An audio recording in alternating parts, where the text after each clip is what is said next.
Okay, I think, if I'm not mistaken, the topic is life, death, after life, or after death. Do you know, because I assume that you are not all from religious background, and you may even do not believe in God or in religion, so I try to be very balanced in my perspectives to see whether there is a common definition of what is life, what is death, and whether there is a meaning for life after death.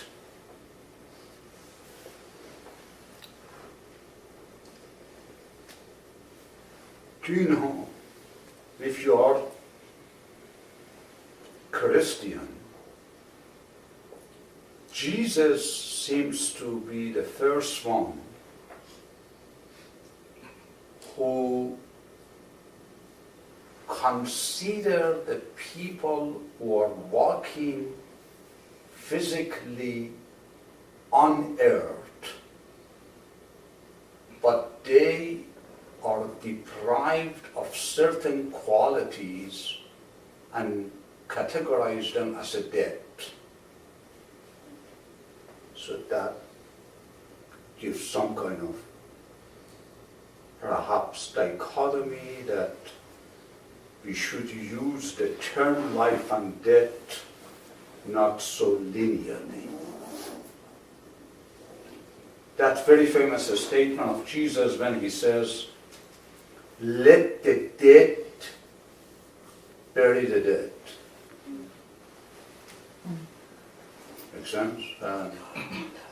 The full story, according to these four Gospels, is that somebody comes to him and says, "Master, Lord, one of my relatives, whether it was father or whosoever, has died. Would you allow me to go and put the body into the grave and come back?" And Jesus' response is, "Don't worry about it. Let the dead bury the dead." So when you look at it linearly, you say, okay, the first death was that poor guy who died. So who was the second death? Make sense? That is to say, even in religion, they did not look at the word death to simply means physically dead. I give you another one. If you are Mohammedan, yes, I know some of you are Muslim, there is a very famous passage in Quran that it says, "Don't think those people who have died in the path of God, they are dead. Nay, they are alive at all times and under all conditions." Again, that destroys the contemporary definition of life and death. There is another passage which Baha'u'llah, the founder of the Baha'i faith, quotes in Kitab-i-Iqan. He cites Ali. Ali is an immediate successor to Muhammad for the first Imam. he plays a role such as Abdul Baha plays for the Baha'is after Baha'u'llah. Apparently Ali knew how to read and write. So there were two people in the city. One was the seller, another one was a buyer. So she wanted to sell, you wanted to buy. And the merchandise was a home, a house. So they went to Ali and said, Ali, would you like to write down a documentation, a deed? He said, of course, why not? And this is how he starts writing. In front of me, a dead man bought a house from another dead man. And this house had following characteristics. One side was facing hell. Another side was facing denial. Another side was facing grave. And then the people say, Ali, what is this? We came to buy a house, not a graveyard. And Ali says, well, it all depends. How do we define life? Make sense? Well, I give you now another one and then I summarize. Apparently when Abdul Baha Abbas was in America, there was a woman who was extremely afraid to die. And then he comes to Abdul Baha and says, do you know, I'm very fearful. Abdul Baha says, don't worry, just do something that you shall never die.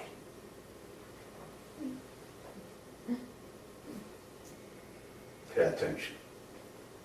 When you put all of these stories together,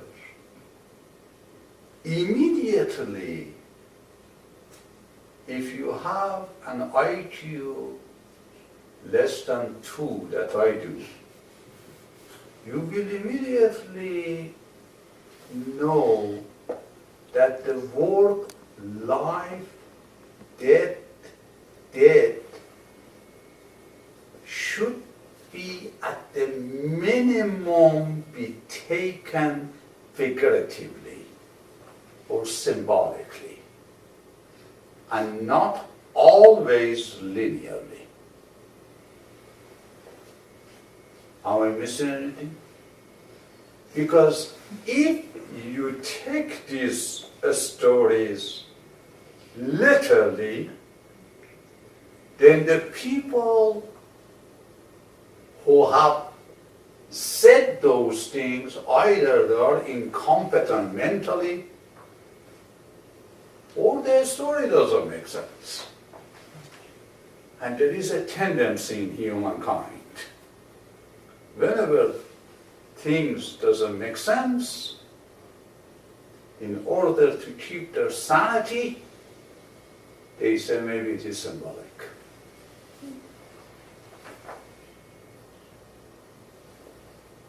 So this whole concept of life and death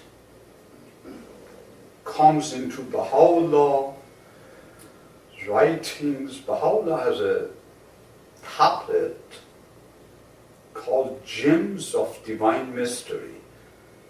Original is Arabic, Jawahir al-Asrar. In that particular tablet, he says we have two lives. One is a life of body. One is a life of knowledge. Original word for it, Hayat al-Irfaniyya. I translated knowledge because the provisional translation by the research department of the Baha'i World Center at some point translated it knowledge.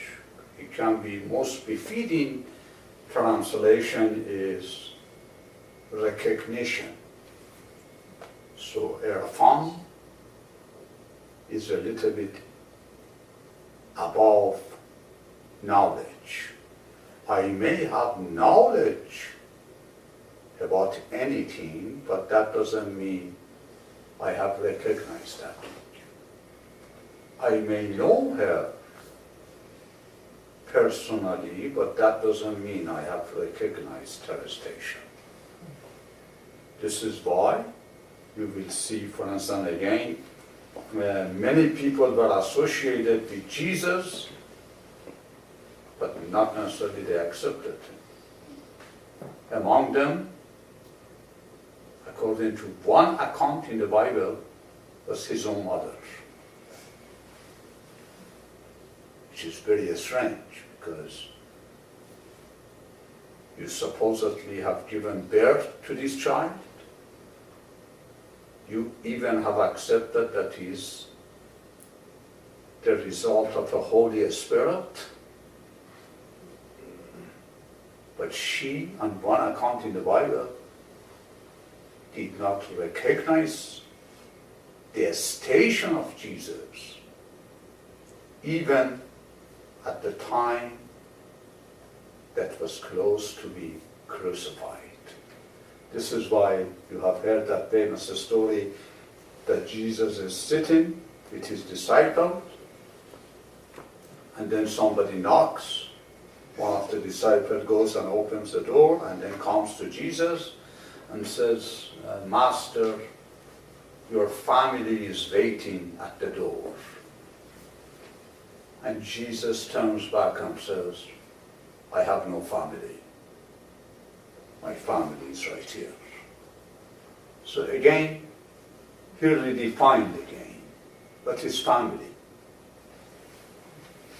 It is blood relationship, or it is something else.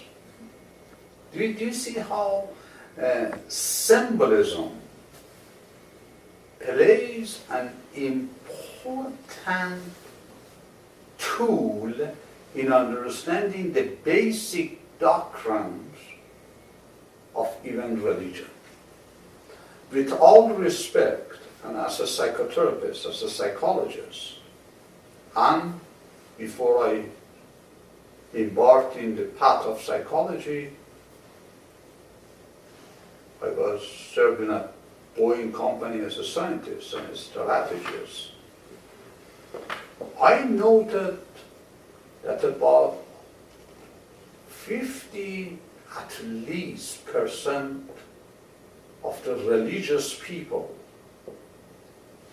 do not really understand the language of religion. This is why, perhaps, Bertrand Russell says, if you want to know something about any religion, the group that you should omit to go are the followers of that religion. Why? He says because in most cases they are ignorant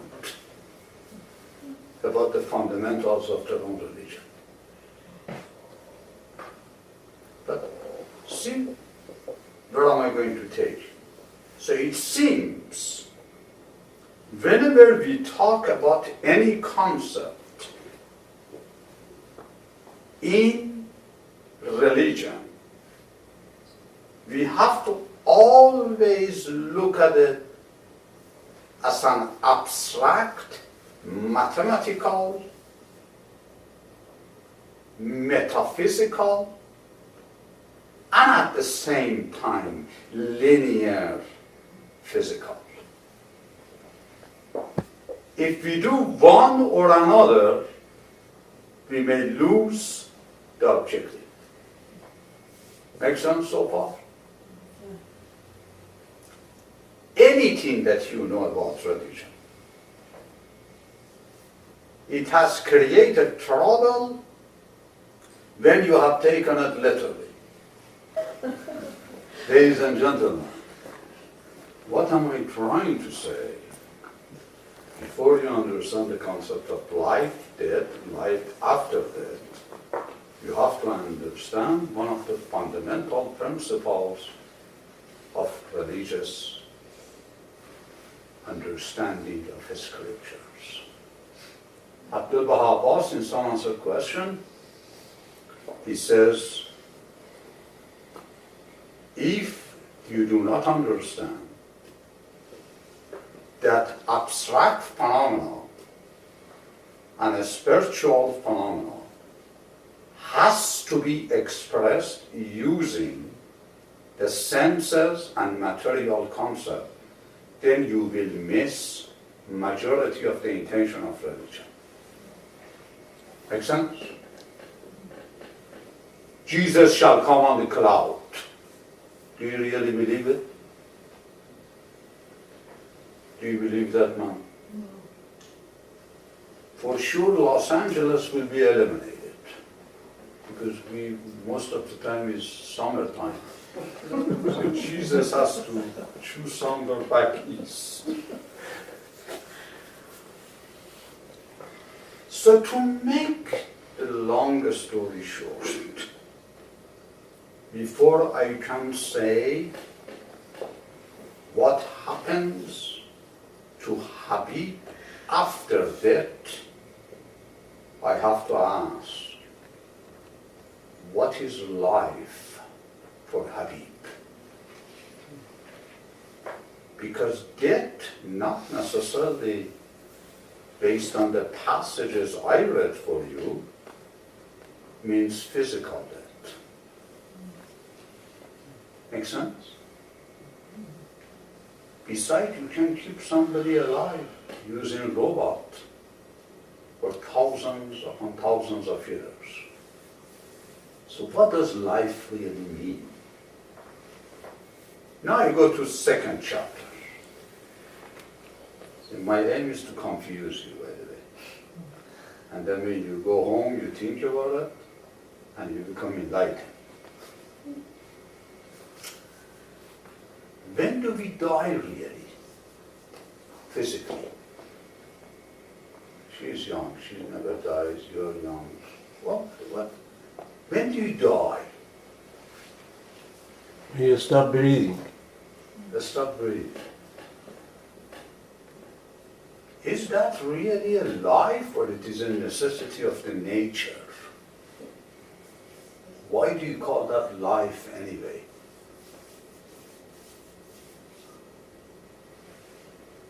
This tea is in this cup. Is it life or death?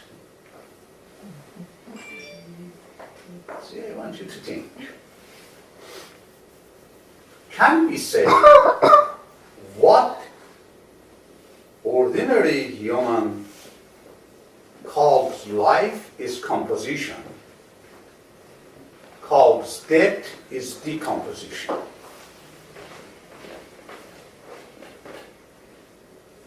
But if that is what the definition is, you never die because you decompose from one form to another form. Isn't that right? Show me something that completely perishes. When you die, you go to a grave, if you are lucky, otherwise they just throw you under the ground. And then what happens after 24 hours? What happens? Decomposition, right? And then who starts having a party? Worse. The people who are living under the ground. But when you put it in a box, at least you delay the process, right? Is that really death? You mean before that was life? Because only it was different form. It was a composition versus decomposition. This is why Abdul Baha asked in some answer question. He says, before you understand life after death, you have to understand what is life. So what is life? What is the reality of man? Spirit. What is the reality of man? His body, his emotion, or his thoughts? Or all of them? Or none of them? What do you say? When you say to someone, my name is such and such, who are you referring to? Your body? Your emotion? Your cognition? Or the integration of all of it? Do you understand the question? And you also believe that there are no two human beings who are the same. Everybody is unique. It seems that everybody has very predefined DNA. You mean DNA in body,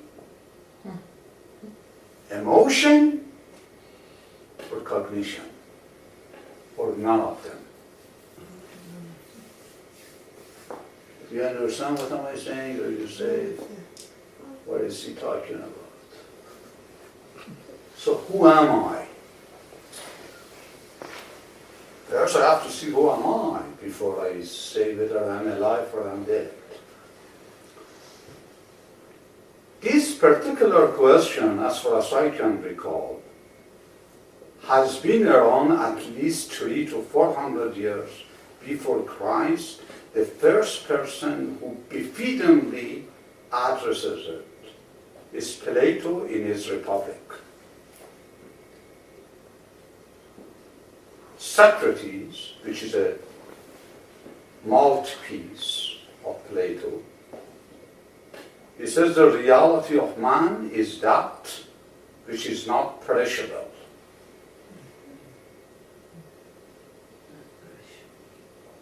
Which is not destroyable. So,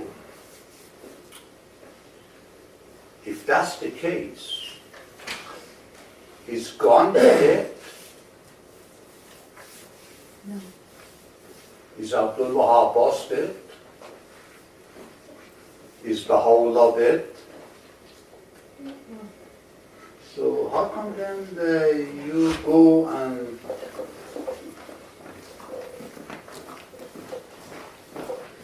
the day of the martyrdom of the Bab, what are mourning and crying? Is Bab there? Is Muhammad really dead? Is Socrates really dead?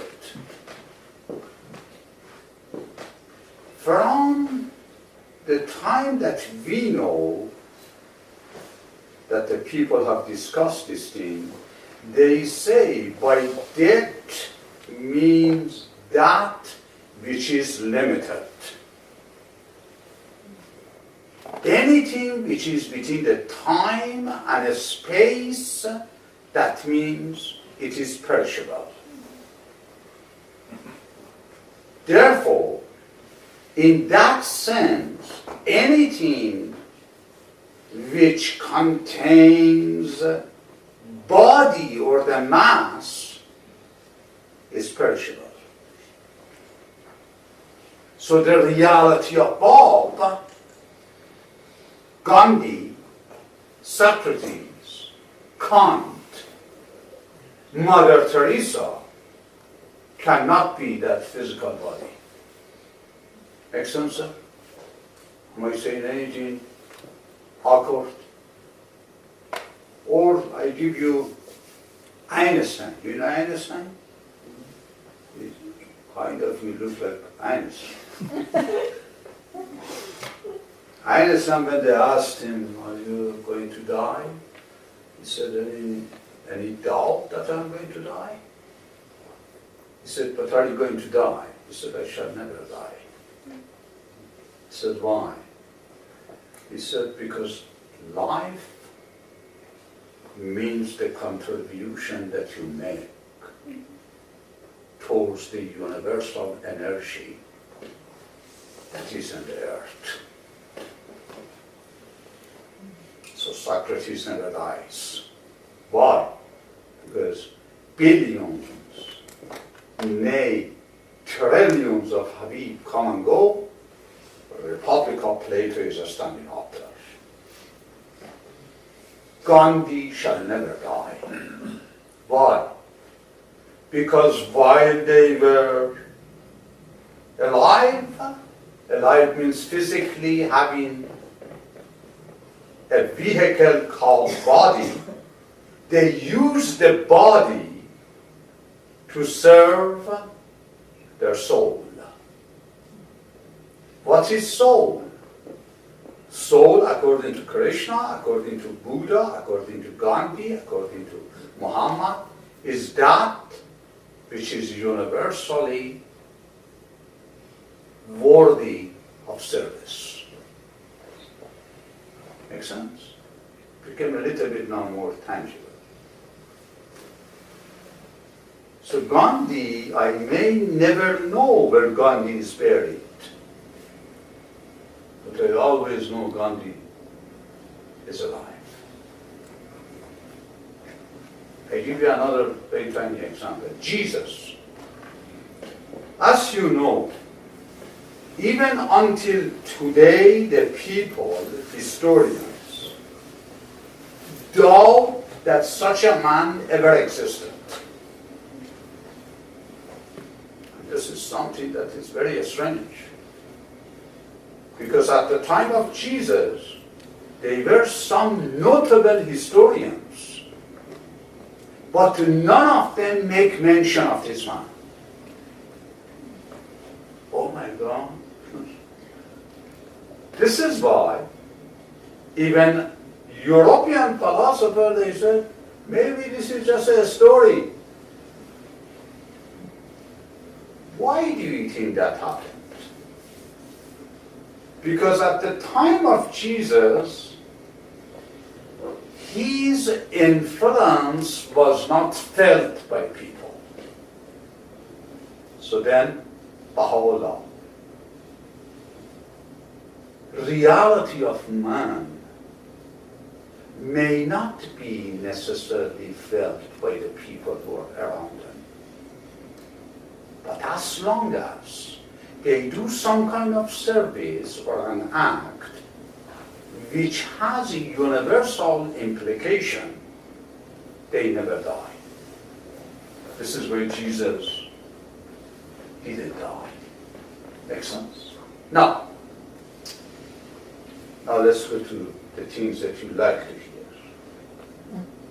Is there any life after the physical death? It's very difficult to answer because none of you, I am assuming none of you have gone and come back. How many of you can by certainty say, yes, there is a life after that? Can you say that now?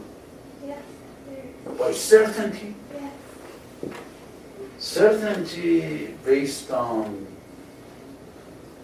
verifiable evidence. See, I'm not going to give you a hard time, but I want you to think. Can you gentlemen tell me, because you know what I will tell you. Can you describe the next world for us? Can you? No. Why you cannot? Why? We haven't been there yet. We're here. Why is that? We haven't been there yet. Okay, well, see what did she say? We haven't been there yet. You mean there is a there? No. Because when you say there, it's not here, right? But both of them are a space and time. So what do you mean there, here, above, below? You see the challenge Could be associated? another dimension. What is that? Could be another dimension. Where are you? Good thoughts. Here. Very good. Dimension. What is dimension? Well, like length, What is that? like length or time. Time is a really time exists. Does time exist really? If you have a dementia, if you have amnesia, really, what time is it? What time is it? If my mind cannot distinguish the events, what do you mean 5 o'clock versus 5:30? This is why another problem. Is there such a thing as time and a space outside of human mind? Yes, sir. This universe has been here Get out, get out. for millions of years. And all of these people, they came and they left from Adam to right now. So where did they go? We are not in charge of it yet. And you know, this universe so far, it looks like doesn't care who comes, who goes, and what is happening. But eventually, we are going to be in charge of the universe. Anything we can imagine, we can create. Very good. So, but do you know what did she say? See, now they are talking above my degree. See, do you know what did she say? You got a good job, so you know. What? He didn't say anything about life after that. He said, we eventually discover, we eventually unravel. What is life after that? I think you already have said it, like about Gandhi, about the thought we have about Abdul Baha, about Baha'u'llah, about Muhammad. That's what it is. Beautiful. I got it. Now listen. Do you see what did I do during this process? At least to think about something. Am I alive or am I dead? It depends. That is the first question that each one of us need to ask. Before I can answer life after death, the first question is, here and now, am I alive or am I dead? And how do you figure that out? Well, this is a terminology, I believe. When you say life or death, this is a terminology. Exactly. Mankind made it. So And this is a dimension. If we call it life, this is a dimension. Then we call it Death. death is another dimension. beautiful. So then, see, I'm going to walk with you. What dimension is called life based on this categorization? And what is called death based on this categorization? And I think I have answered that part in the beginning. The more you offer selfless, universal act, it seems you are closer to life. And the Present more life to present life. in this present life, because life can be categorized, but life in itself cannot be defined. We just, based on attributes, know something is life or it's dead.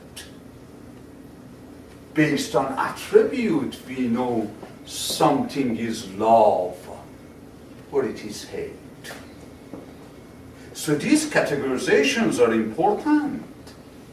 So we can say life in this world, in this universe, in this context, while we have this physical temple, means the degree in which we show universal love towards the whole universe.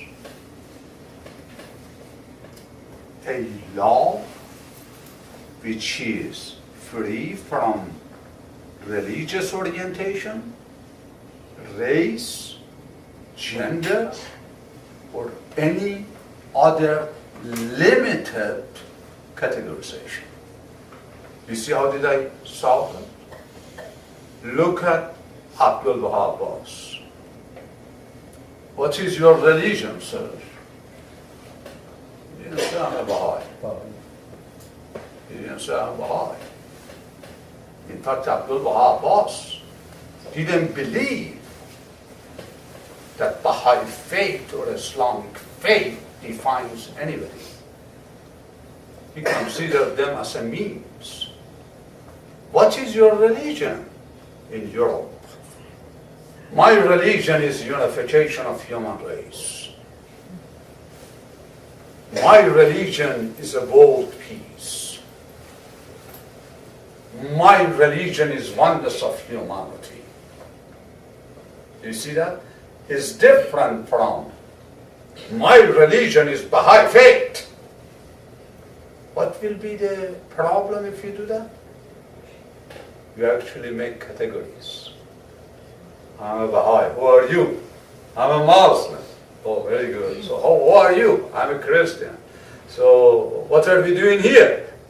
Unity in diversity. What does unity in diversity mean? It means you mind your business, I mind my business, we have cup of tea together, and then we go out, we say that I pray for you, you pray for me, we pray for each other, because I think that you're lost, you think I'm lost, and a bunch of lost.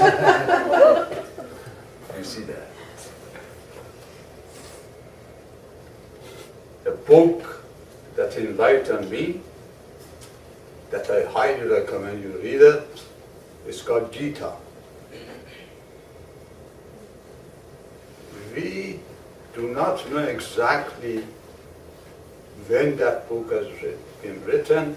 At least take it 3,500 years before Christ. He talks about the universal self.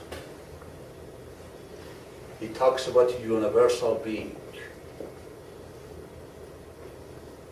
And the book starts with this passage: fight.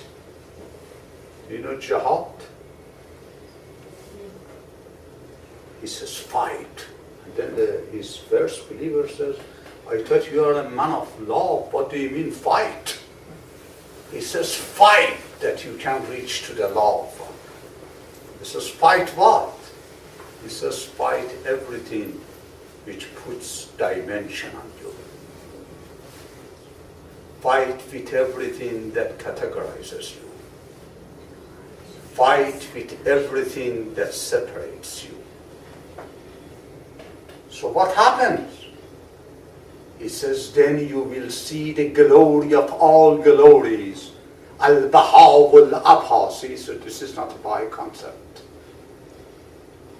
The concept of light.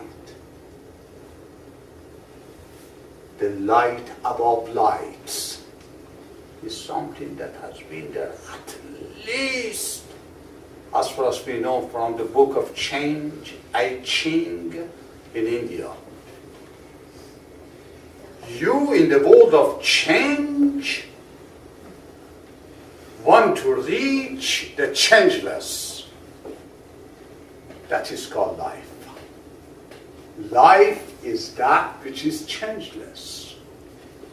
Death is that which changes. Make sense? So, what is life, masters? He says, fight with everything that separates you from changeless. Give us an example, master. He says, when you see bad in yourself, you are dead. When you see positive thing in yourself, you are life. When you concentrate on positive and forsake the negative, that is life. Why? He says, because life is existence. Death is attributed that which does not exist. Abdul Baha Abbas repeats the same thing in some answer question. He says it is like light and darkness. We do not know what the darkness is. We just call absence of light to be darkness. Do you see this concept? So life, death. Now, so how do I know I'm alive? How do I know that I'm not one of those that Jesus says, let Habib buries another Habib? But Habib is walking, talking. Krishna, Jesus, Muhammad, Baha'u'llah. He says, when at every breath Habib does that which contributes to the positive energy in the universe, then he is alive. اگه فارسی بهار سیز ما خلق کردیم بشر را برای شناسایی عرفان خداوند. Very good. And she is now my teacher. But please see, decoded now. I just want to know decoded. See, the people who want to sleep, they go on the end. As we come closer, they are awake. This poor girl cannot even sleep.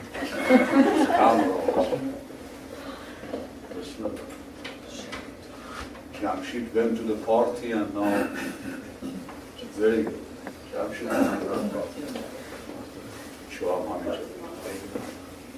He came after that.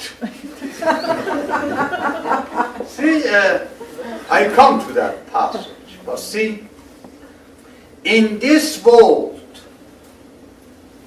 it's important to understand what is life. Because it is in this world that we determine the advancement of continuity. Makes sense? This is why Bob, in Persian Bayan, he says, Jami'a ba'ulam hawlayna. All the worlds are circling around this world. What does it mean as a psychologist? Here and now is a hall of fame for all that you did in the past and all that you could do in the future. سخن از امروز را بید. Be concerned about the requirement of the age in which you live in. Past is a memory. گذشته آینده نیست. Future is an expectation. Gandhi, live as it is your last moment. Hope as you live eternally. Take Gandhi seriously. Gandhi has over 90 articles. Majority of the people of the world do not know this man. He is one of the major contributors to human society. And he had a very fond idea about the Baha'i faith because he and Tolstoy had a lot of communication which is available, And Tolstoy, although he never became a Baha'i, he was very much influenced by the world-embracing vision that the prisoner in Akka had. But remember, he was a prisoner, but he has a world vision. That world visionary made him alive, although physically he was in chain. And reflect, I have accepted chain that humankind may be freed. Now, each one of us, the degree in which we free ourselves from the chain and the shackles that we have created in our mind through our belief systems which are not working, non-human, the more we free, the more we become alive. This is why freedom is not a matter of place. Freedom is a matter of condition. Do you see how I am linking now things together for you? Mental condition? Mental, Yeah, that's what. spiritual. Oh. When you are free from those that separates you from the universal self, you are alive. When you think that because of your race, because of your gender, because of your religion, you are better or you are worse, you are dead. Gandhi. See, these are the fundamental principles that have existed before Baha'u'llah and exist after Baha'u'llah. In my humble opinion, one of the biggest contributions of Mirza Hussain Ali Nuri, Baha'u'llah, was to refocus humankind about this heritage that we have had. He does not claim that what he has brought it from nothingness. In fact, he says the essence of all that has been said appears in this revelation. So Baha'u'llah is an integrator. Baha'u'llah is not an object. Baha'u'llah is not a person. Person dies. Person is Persian. Person is Arab. Baha'u'llah is neither Persian nor Arab. Baha'u'llah is never born. Baha'u'llah shall never die. Mirza Hussain Ali Nuri was born. Mirza Hussain Ali Nuri shall die. The reason that we respect Mirza Hussain Ali, or when you go to Shiraz, you go at the graveside of the poets, or if you are in a city where Gandhi is buried, you go at the graveside of Gandhi, is not because of the body. It's because you say, I also have the same body. But see, what did he do with that body? He tried to create an integrated reality with the universe. So life is an integration with the universe. This is why the people can be physically alive, but dead. They can have material things, but dead. When they ask Baha'u'llah, how do I know that I am focused on being alive? He says, in everything that you do, in every feeling that you have, in every thought that comes to your mind, ask yourself, how does it benefit the entire universe? If it doesn't, you are wrong, you are dead. Today, A true human is the one, he says, that dedicate himself to the service of entire human race. Do you see that? So for him, universal peace is life. But the peace not based on war. This is based on, especially I have seen it in different seminars, conferences, the people, some of these religious people, unfortunately, they are wishing that the world goes dark. The things becomes chaos. And then Jesus shall come. Baha'u'llah shall. We as in psychology call that sickness. We call that disturbed mind. We call that disorder. Do you know why? Because we have learned war doesn't lead to peace. Only for a rest, for preparation, for another war. Didn't we have the First World War, sir? Then we had the League of Nations. And then we had the Second World War. And now, every observer in the universe knows that we are after the Third World War. But do you think if the Third World War takes place, that is a sign of nobility of human? Or it is a sign that they were dead? This has nothing to do with God. Because God is peace. God is universal intelligence. But when we get away from that, we become dead. This is why Baha'u'llah in Aqdas, his first passage is this. The first duty that God has ordained is a recognition of the one who is the mouthpiece of God. God means universal good.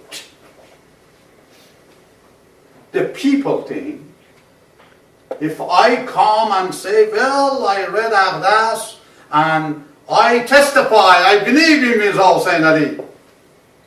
That doesn't mean anything. That might be a good strategy. But Aqdas is talking about recognition, not knowledge. Recognition, which then he says that is a real life. Recognition of what? Recognition that religion is a means, not the end. Recognition that the power is a means, not control. Recognition that institutions are channel, not substitution. Don't you think these are life? This is where Baha'u'llah links the concept of life to the concept of maturity of humankind.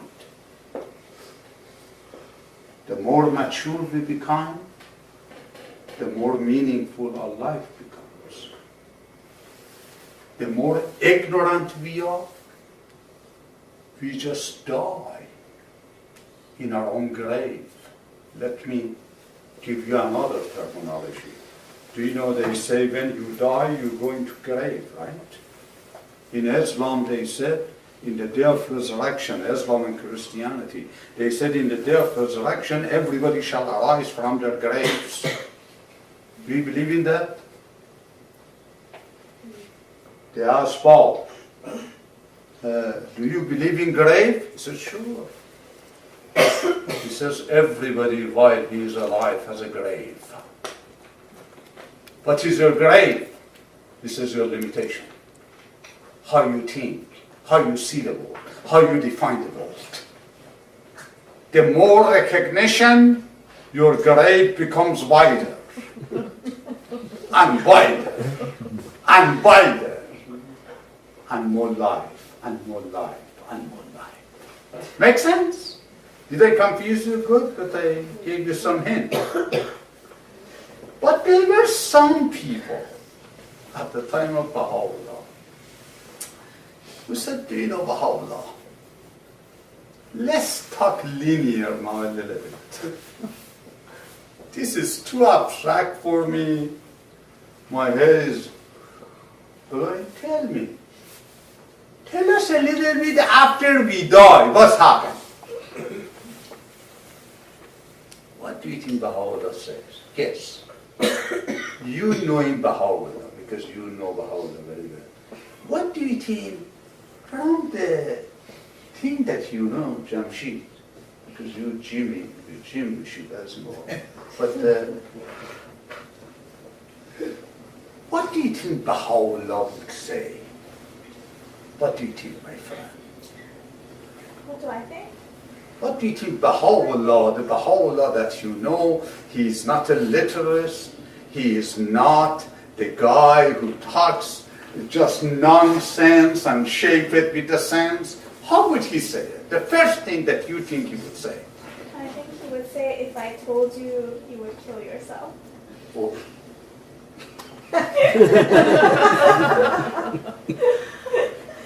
What do you think, my friend? He hasn't said a thing. He closed the door. He said, Very well. we are not there yet. I am going to, but again, did you see, she's an engineer, be careful about that. What do you mean there yet? It's not there. I'm here, I'm there, I'm there, I'm here.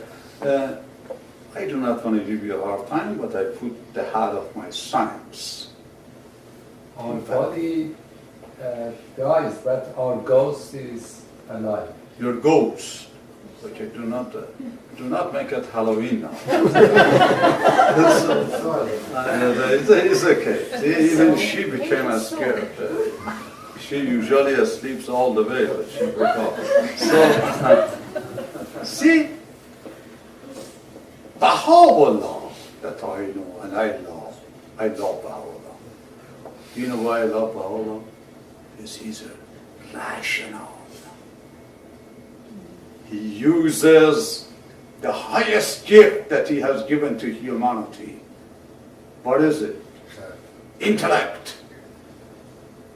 He says in Lawh Mahsud, the finest gift that I gave you is your intellect. Bab in Persian Bayan. He said, these people, majority of them have faith, but they do not have intellect. See? This is why Bab in Persian Bayan uses the term law and shu'ur. He said, these people are all mu'min. I love Baha'u'llah, Muhammad, Jesus. I die for him even. Baha'u'llah even he says, some of these people die for Jesus, for Muhammad. But he says, because their inner eye is not opened, they actually die for the ignorance that they have. This is why Baha'u'llah says, intellect has to be harmonized with your emotion. Because faith is not emotion. Faith is not intellect. Faith is a combination of it. This is why Shoghi Effendi talks about rational faith. A faith which is rational. But please pay attention. Baha'u'llah in a tablet called Lawh Abdul Wahab. Abdul Wahab asked him, and Abdul Wahab was not an ordinary guy, just you tell him something and he accepts it. And the beauty of the people at the time of Baha'u'llah was that they were not a sleepy bunch like you and I.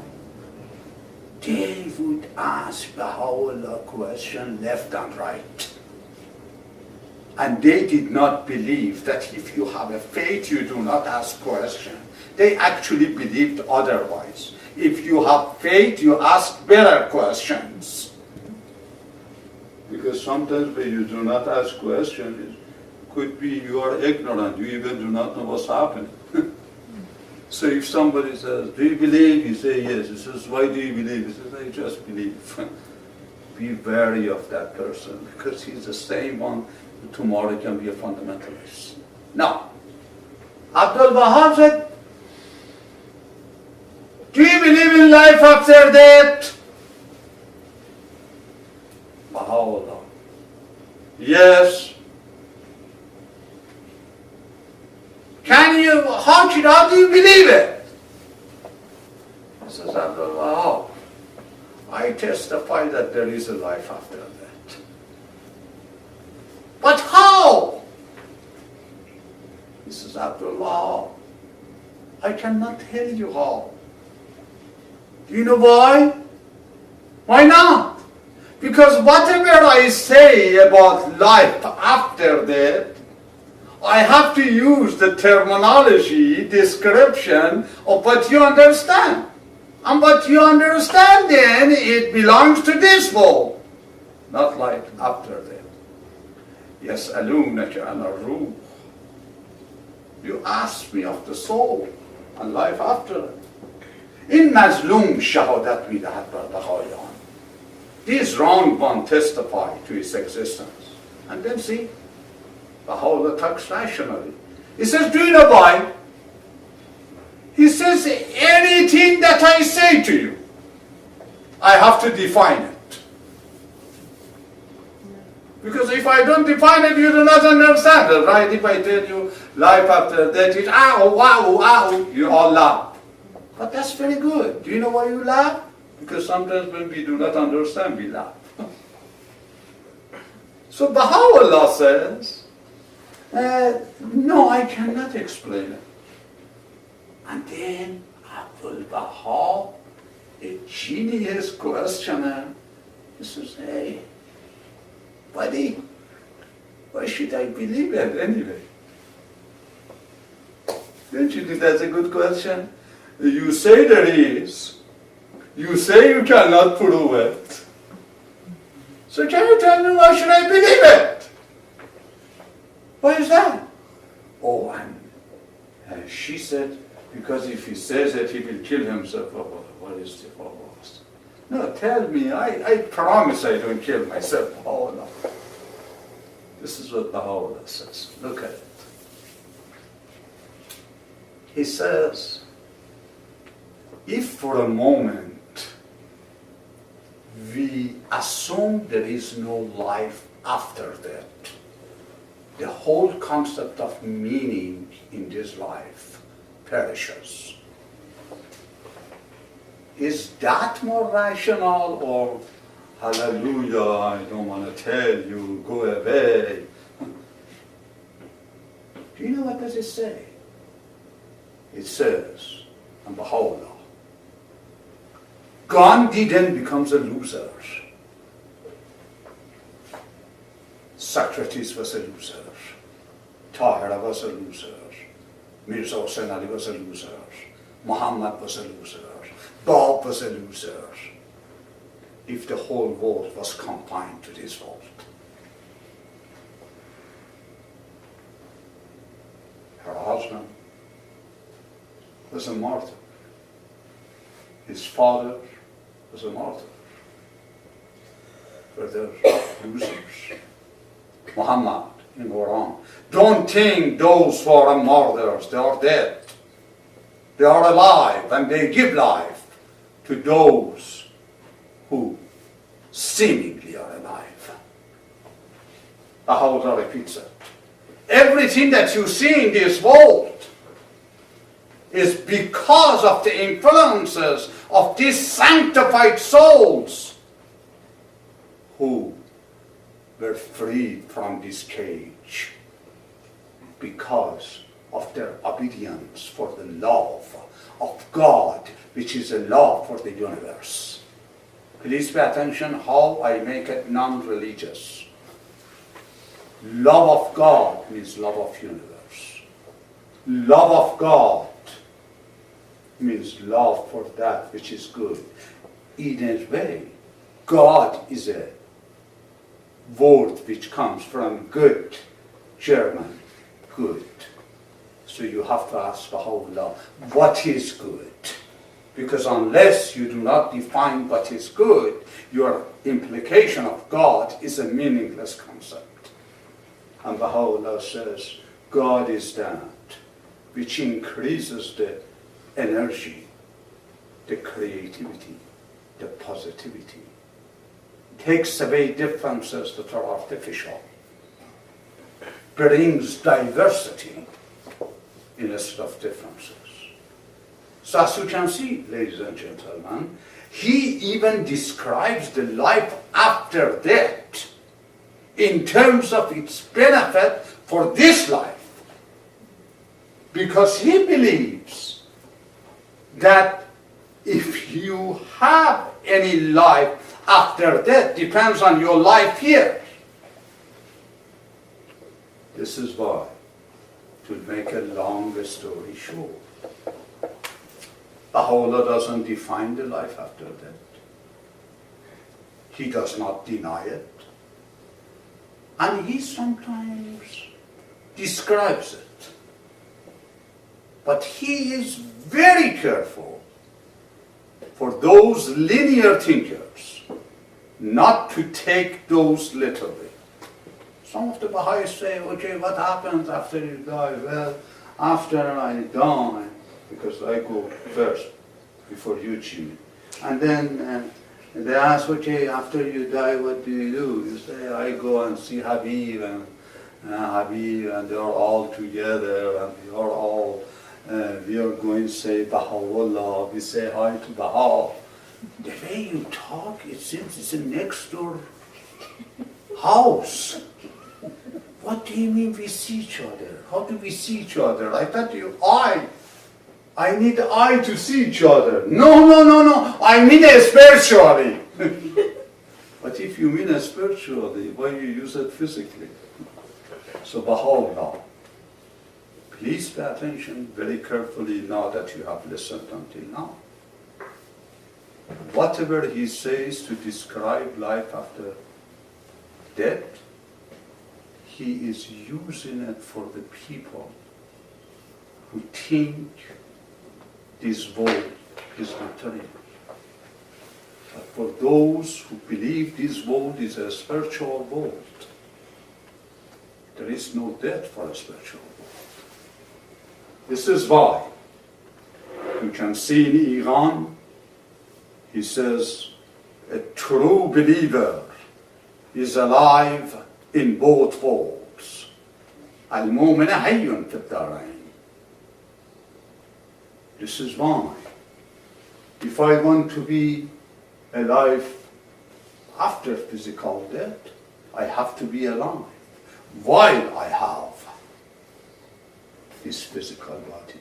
And I end it with this very famous definition of the Bab. Bab says, death. What do you mean death? You see now, you're dealing with the people, especially Bab and Baha, that they challenge every contemporary definition. Death, in Persian, this is what they mean by death. This is what Bab. In Quran, it says death is truth. And then he says, Bob says, do you remember also there is another passage in Quran? Wish for death if you are righteous.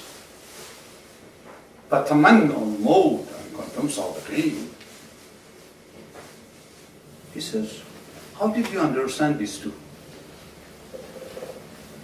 Do you wish for death? Tell the truth. No. See, he has a mind, my friend. Do you wish for death? No. If you say I wish for that, I have to legally, ethically have to report you. I have to call the suicidal prevention hotline. What do you mean? The ordinary guy doesn't wish. So why Muhammad in the whole world? He says wish for that if you are righteous. Some people took it literally. Do you remember Muhammad at all, 9/11? Do you remember? You were not born. that time. He actually was faced, he was a ringleader. They said, Mr. Atta, the manifesto of the airplane shows there are some kids on the airplane that from Boston they go to LA. This is not fair for this kid.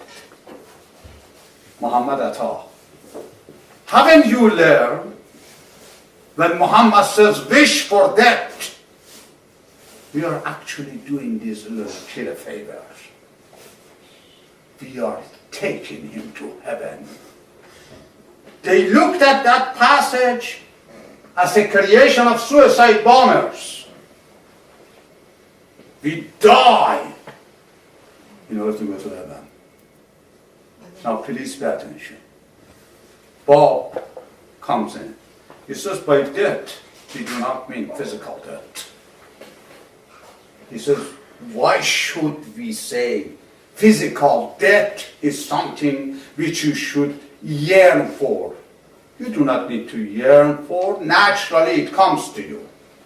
What do you mean? I am trying to die. No, you will die. Don't worry. Day by day, we get closer. So Bob was the first enlightened. He said, have you ever thought why Muhammad said wish for death? And then Bob in Persian Bayan has a chapter. And then Mawta death is in truth, a true thing. And then he says by death doesn't mean death that the people have understood. It is death from everything which is not truth. Die to the world and its vanities. By death means separation. By death means detachment. Detachment from that which you should never have it in the first place. So as you can see, Baha'u'llah, and then comes in. And he says, die in me that I may live in thee. What does that mean now? What does that mean? How do you die in Baha'u'llah? Can you show me? I want to go and die in Baha'u'llah. Is Baha'u'llah a spiritual suicide method? Or no? So tell me, what do you think, ladies? Tell me, for example, die in me, Baha'u'llah, that I may live in thee. Forget about yourself. Forget about yourself. Do you forget about yourself? Tell the truth now. Should we forget about ourselves? What do you mean? He has come for me to be the best of myself, hasn't it? Hasn't it, Mr. Jamshid? So what does it mean, die to you? Die in me. Ego. Huh? Your ego. Ego. Oh. What is ego? Detach. What is it? Detach for everything. See, do you know what am I doing? I am these conventional words we are using so relaxed. Detachment from ego, detachment from this world. But when you go into it, the guy then doesn't know what is he talking about. What is detachment? Detachment, if you go and say, if the people come to me and say, I want to detach from my ego. Do you know the first thing I have to look at as a psychologist? I have to make sure he is not having a split personality. I want to separate from myself. Well, how do you separate from yourself? Teach me also, I want to do it. See? This is where psychology and religion have to meet. It doesn't mean die to yourself means do not have an idea, do not have a will, do not have a hope, do not have a wish, do not create anything, do not go after a better job. What do you mean? You said excel in all things, Baha'u'llah. Didn't you say that for God's sake? Why do you confuse me, Baha'u'llah? But please pay attention. Do all those, but make sure you do not lose your focus, which is to increase the energy for the universal being. Die in me. That me means that truth. Doesn't mean Mirza Hussain Ali. Mirza Hussain Ali himself died for that truth. This is why you have Baha'u'llah, blessed beauty, ancient beauty. These terms do not mean Mirza Hussain Ali. Because if it means Mirza Hussain Ali, then why do you call it ancient beauty? Why do you call it Jamal Qidam? Qidam has nothing to do with 1844 or 1853. You see all these concepts? So when you combine it all, what is the conclusion? The conclusion will be, of course there is a life after the physical death of this body. But I am responsible to live in this world and make my next world to be built upon my effort in this world. Because I don't believe in reincarnation. I don't believe to go in and come in. I believe in a continuous continuity. If I miss it in this world, in this plane of existence, I have to make it up in the next plane. So the aim is to sooner or later attain the presence of God. What does presence of God means? To understand this universal consciousness. And this, to me, is the concept of life after death in the Baha'i faith. If you have any question, please raise Do you it. think that's logical to say that I know something is there but I cannot define it? Of course. Is logical? It's logical because, in fact, in this world, many things are logically there, but I cannot prove it. I used to work with satellites. And in satellite technology, the heart of the satellite technology was mathematics. I never can find the algorithm that gives me a straight path. But I have to accept there is a straight line. And that straight line as an assumption, as a mathematical assumption, helps me to measure the accuracy of any other line that I draw. When you say They are based on assumptions. assumption, it is all assumption, but the assumption is helpful. Assumption is constructive. Even life after death could be an assumption, but it's helpful. It is like believing in a circle. There is no perfect circle in the world. But you as an engineer, she as an engineer, you as a construction worker, you draw these things assuming it's a circle. But they are not circles. They are getting closer to become a circle. Life after death is necessary in order to make this world more meaningful. But you cannot define life after death in itself. Baha'u'llah, to me, read Baha'u'llah. You know, I have said it several times in my previous presentation, don't worship him. Baha'u'llah doesn't need to be worshipped. Do not worship Gandhi. Do not worship Muhammad. Understand him, read him, ask him questions, see how it can become applicable to a better meaning, because the goal is to create a better, more holistic meaning. Look at Baha'u'llah. What type of life do you want me to have in this universe? In one passage, addressed to Fatah Azam, he says, live a life not for the benefit of this world, and not for the benefit of the next world. Why are you doing a good thing? After that, I want to go with Mr. Farid and have a good time. Allah says, no way, Jose. Leave it here and now fully, because it has to have a meaning here.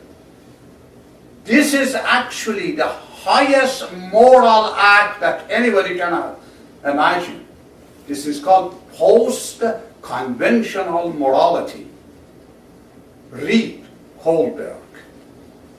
Conventional morality is based on reward and punishment. Based on, I am afraid because my authority is going to catch me, eat me. Post-conventional morality means I do it because it is right, I do it because I will to do it, and I do it because it benefits the whole universe. Baha'u'llah says, that is called the moral act. That is called life. This is by Bob. He says, do your thinking, your behavior in such a way that if they come and tell you, because of these good deeds, we will put you in an innermost hell, we will tell God, do it. I'm not going to change my perspective. Because my aim is not to go to innermost hell or to innermost heaven. My act defines hell and heaven. Make sense? Okay. Any other question? Yes? Can you explain maybe people who are passed away from this life, how can they influence people who are living here? See that? Not. You are asking me like I have come back 10 times. See that? Jimmy, do you want to answer? He looks like he is a... See? What Baha'u'llah says is important how we understand it. Because in Islam they had a lot of these stories.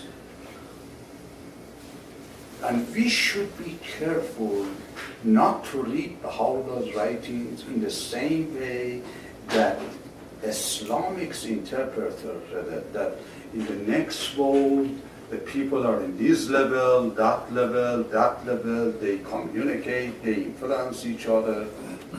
Baha'u'llah, when he says, I cannot define the next world, when Baha'u'llah says, the means to understand the next world properly is not in this world. Loha Abdul Wahab, Loha Abdul Razak. They have partially translated. By Shuri Afandi, you can find it in Gleanings. What it says is this.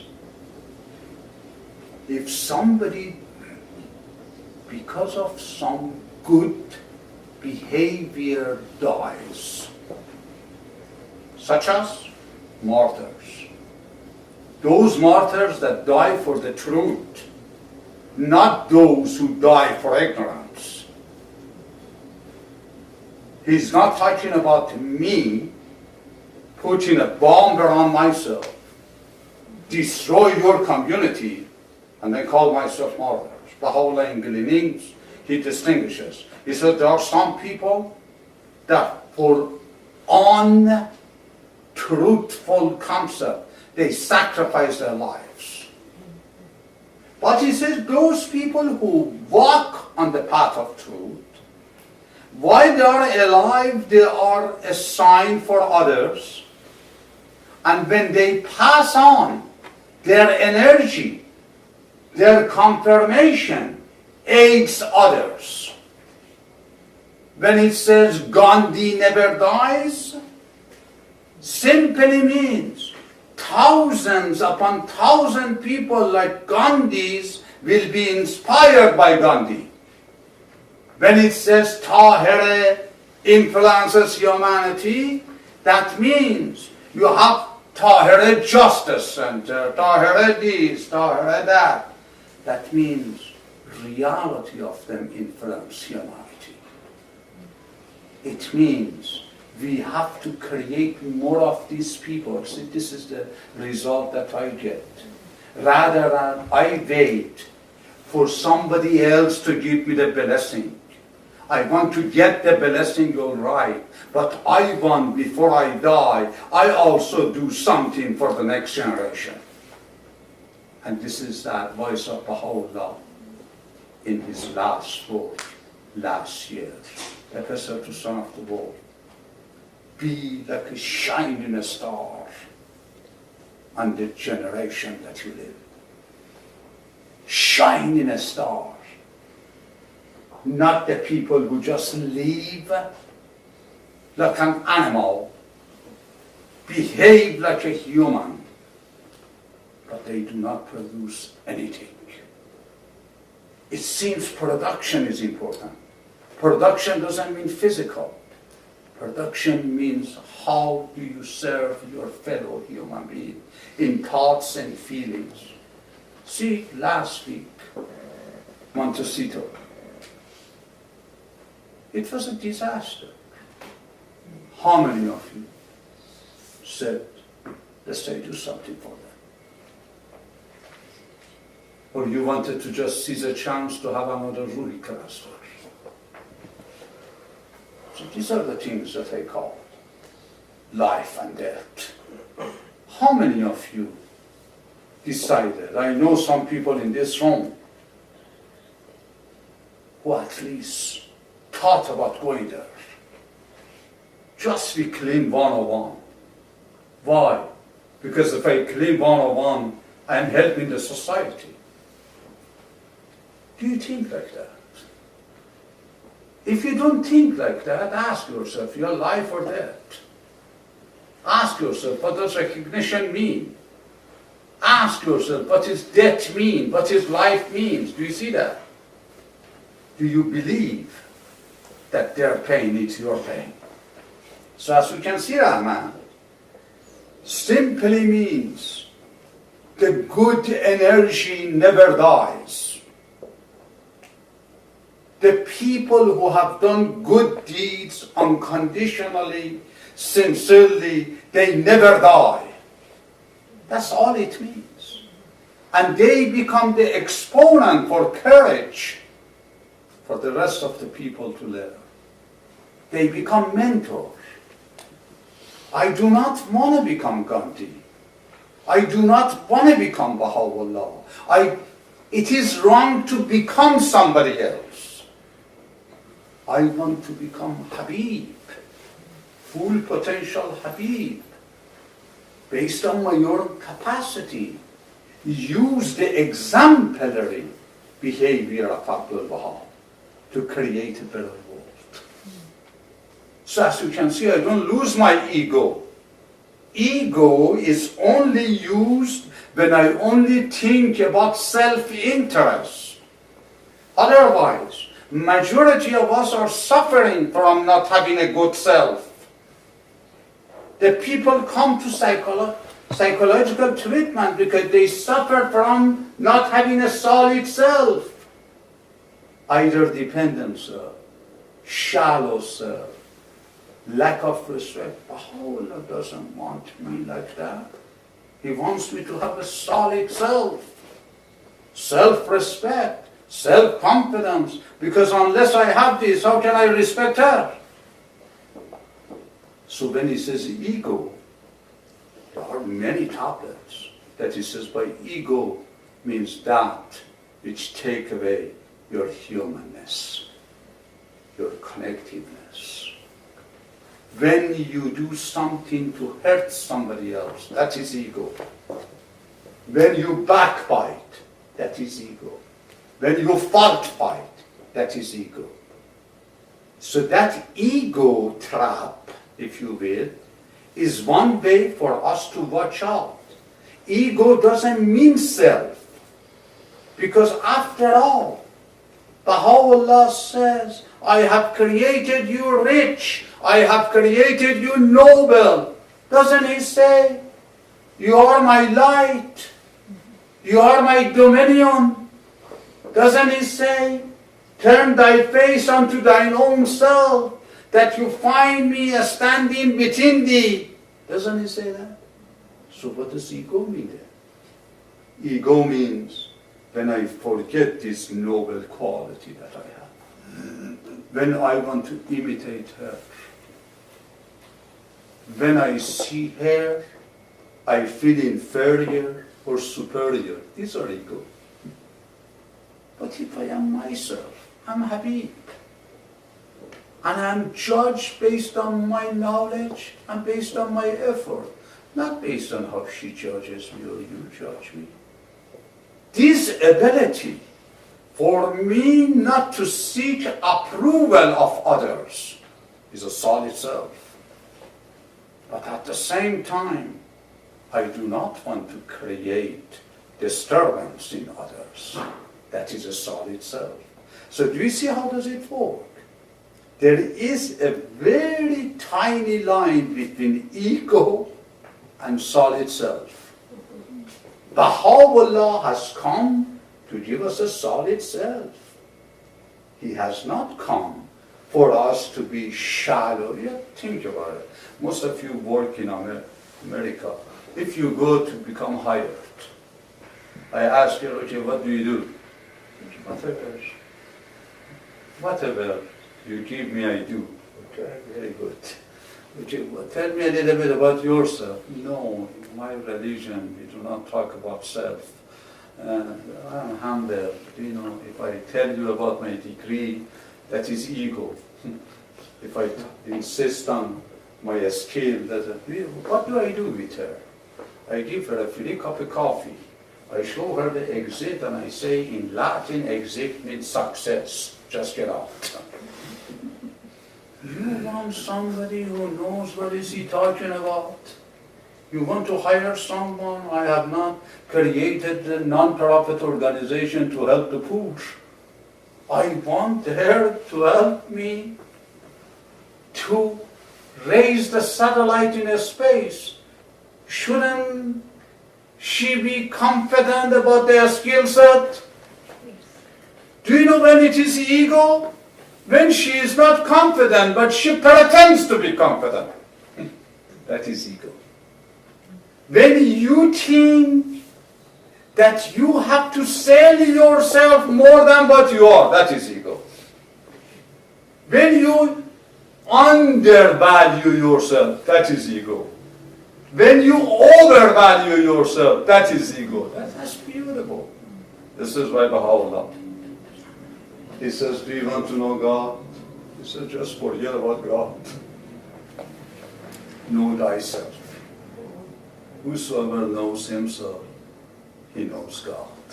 Why? He says, because the way to know God is not outside, it's inside. This is why Muhammad says that people try to find God in heaven or in earth, but God is only in one place, and that is in the heart of the sincere. This is why you see in the Arabic hidden word, the first passage, in the beginning of everything possess a pure, kindly, radiant heart. Now, what is heart? Heart is not here. Heart is not here. Is your total integrated being. If you do that, you actually possess an everlasting dominion. Make sense? شب شما بخیر و الله حافظ. Friends, thank you for coming tonight.